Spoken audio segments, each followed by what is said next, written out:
1 Corinthians chapter 7 part 1. Instruction on marriage. Now regarding the questions you asked in your letter.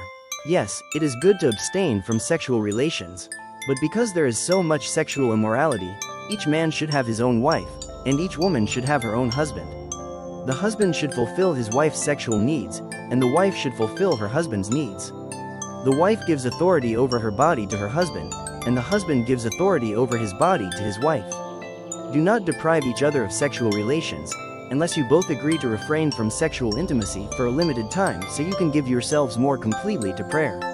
Afterward, you should come together again so that Satan won't be able to tempt you because of your lack of self-control.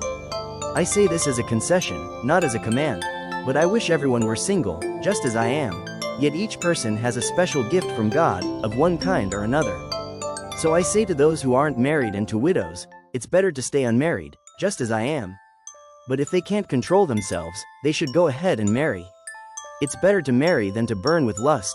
But for those who are married, I have a command that comes not from me, but from the Lord. A wife must not leave her husband, but if she does leave him, let her remain single or else be reconciled to him.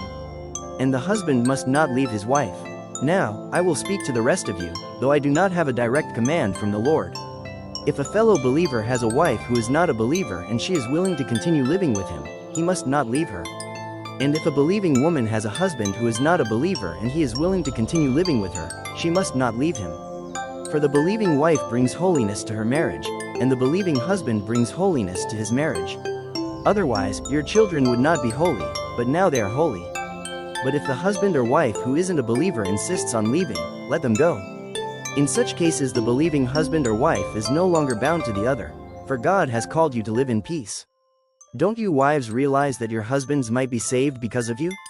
And don't you husbands realize that your wives might be saved because of you?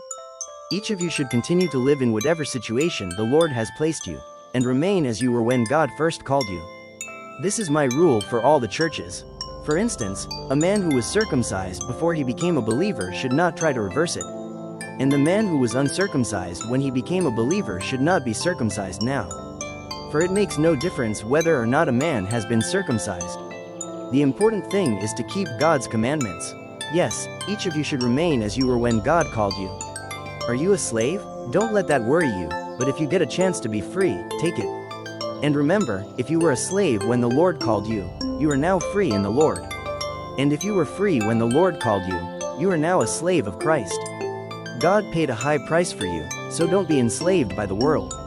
Each of you, dear brothers and sisters, should remain as you were when God first called you.